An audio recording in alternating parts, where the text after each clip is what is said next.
I don't think they needed the Reina and Deacon flashbacks. I wasn't talking about the flashbacks. I was talking about the actual current No, stories. I know you were, but what I was going to say was, they could have had one of those. You needed to focus on the current story, and I think the flashbacks, as great as they were for people that love the relationship and the characters together, they weren't necessary. Like, we already knew what their history was. There was nothing you learned there. To be honest with you, there were a couple of moments where I was like, is this a flashback or is this in someone's head? Like my memory of an event versus what actually happened, because they would come out of them. It was hazy, but they would also soft focus, and then they would come out of them, and you'd either be on a super tight close-up of Connie or a super tight close-up of Chip, and it's kind of like, well, that would have been interesting if it was the same scene twice from different perspectives. But it's also not something that this show has ever done before, so it just felt like completely random and unnecessarily taking up time away from things that they had other things to get to. So don't dwell on something that's old, that's in the past. Show me now where they're going. And I will say that I love where they're taking Deacon, where they seem to be taking Deacon from the premiere. If they can effectively do it, I love the whole internal psychological stuff for him. And I don't know that they will do it because of how fast moving they want everything to be. And it's something that's, when you say this is something that you see on network television, like I would say probably 95% of the shows that I watch are network television. I watch a lot of TV. But they don't sit with anybody the way that cable does. No, and I'm not saying they do, but at the same time, yes, you absolutely get moments, like, we've talked about this endlessly, and I will talk about this for probably years to come, in Q&A for Homeland. You can't do that anywhere else. You cannot do that anywhere else. But at the same time, you watch shows on TV, or even on Scandal, which is so fast-paced, when important things happen, they will let you linger in the moment. They know when to slow down. But I don't think that Peggy's moment was... No, but I'm talking about as a whole of that Nashville premiere, nothing about it let anything linger. It felt like they were throwing paper towels at a wall and saying, well, I think they had a lot of stuff to get through. Absolutely. They didn't have to, though. That's what frustrates me about that premiere. If they wanted certain things to happen by the end of it, they did. That's the only thing. I think I agree with you say they put too much in. And they, some of these things could have been an episode 2 thing. Right. But I do think that also had they waited, we might have been making the opposite argument and said they're dragging something out that doesn't need to be dragged out. It felt like to me,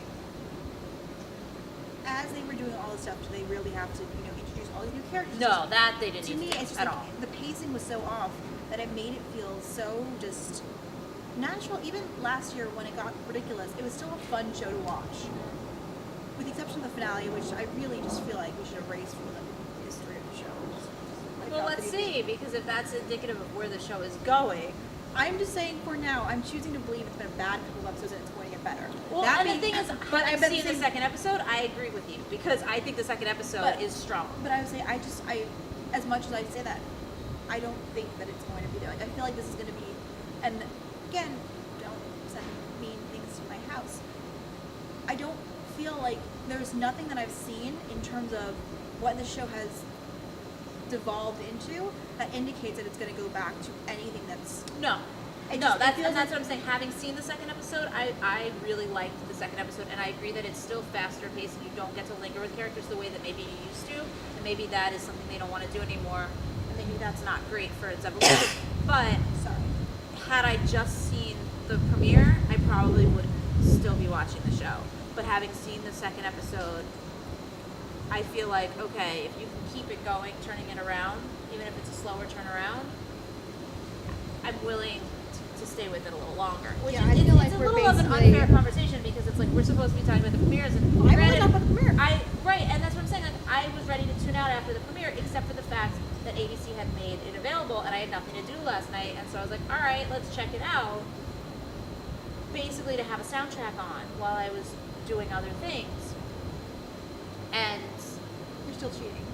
I am cheating. I'm not saying I'm not cheating. But I'm acknowledging the fact that like. I'm saying that I wouldn't have tuned back in, but I did tune back in. But so there is something still there. And I feel like, again, this is the same thing it was with Smash. But in terms of, you and I, we were not hate watching that show. Yeah. But we But I was hate watching it by the end of it. By the end of the series, it got so bad that we both admitted that we're watching this just because we stuck with it this entire time. Right. And I feel like basically, and maybe I'm completely wrong. I would be very happy if we get to, the end of season 2 and it's a great show again. Well, let's not wait to the end of season 2. No, but I'm saying if we for instance, 2, 3, 4, 5, go. No, I'm not disagreeing, but I'm saying that, for instance, if 2 or 3 good episodes does not make a good season. No, of course not. So I'm saying if it's actually consistently good for the rest of the season, or even mostly good for the rest of the season, I will be happy to eat my words at the end of the season. Right.